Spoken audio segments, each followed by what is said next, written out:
Pinpoint Weather 12, a severe weather alert. All right, a lot of weather to get through now till about 6 a.m. tomorrow. Primarily heavy flooding rain and strong wind gusts. Looking at the clouds on the increase, some rain approaching the southwest part of the state. We'll take a look at Providence, and clearly the landscape is different here in terms of snow cover. It's more patchy. It's not nearly as widespread, obviously, as northern suburbs when you take you to North Scituate. So the snowpack has a lot of water in it, which obviously will melt with rising temperatures and heavy rain, but it certainly disrupts the flow of water and where it goes and how it pools up in some areas. Storm drains are clogged, so this is a big factor in terms of the flood potential. And I would say flooding likely in many areas.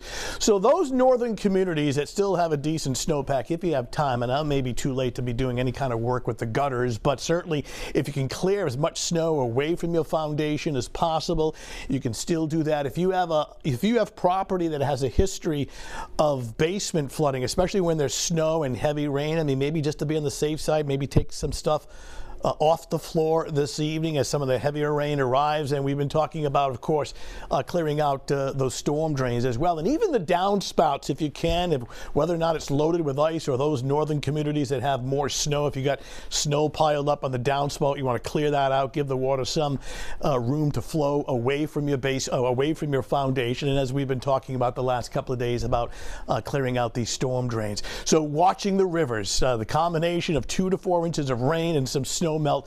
This is a file photo of the Patuxent River. The Patuxent anticipated to go to moderate flood stage tomorrow and major flood stage, perhaps up to 14 feet by Thursday. But all rivers we need to watch: the Blackstone, the Pecasset, the Woonasquatucket, Wood River, Pawcatuck River. All these rivers and streams need to be monitored overnight. And really the next couple of days, even when the rain comes to an end, these rivers will still rise. The other thing that will rise the temperature, they will not fall tonight. It'll continue to rise into the 40s to eventually 50s by tomorrow morning. Now, northern part of the state for an hour or two, you may start as a little wet snow, but it'll go over to a quick change to rain. You can see the moisture now, the leading edge of it starting to work in. The main storm center is back through the Great Lakes, but a second one will be forming off the mid-Atlantic coastline. Take this into the future. Now watch the deep orange, yellows, and reds are the downpours, the thunderstorms, the strong wind. Now this is around 2 o'clock in the morning. It is right on top of us, right in here, but watch how rapidly it moves.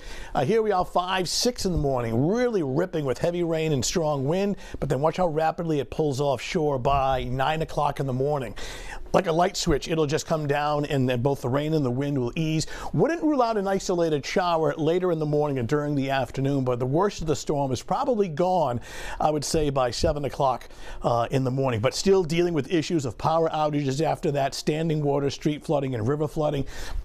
This is concerning, as the forecast of 2 to 4 inches of rain, and a lot of this occurring where you have some of the deeper snowpack as well. Strongest wind gusts where we have the high wind warning overnight.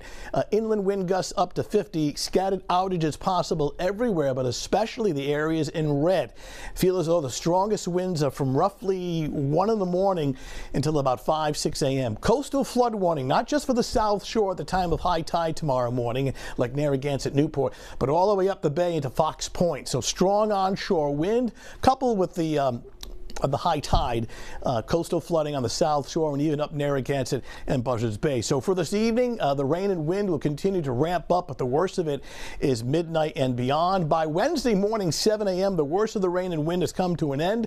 Wouldn't rule out an isolated shower. It starts off in the 50s during the morning, 40s in the afternoon, and turning drier the second half of the day. Storm warning on the bay for poor visibility and strong winds. All right, 7-day forecast. Unfortunately, another rain and wind storm late Friday night into Saturday. Once again, that'll aggravate rivers and streams, a very active storm pattern over the next several days. All right, Tony, thank you. Still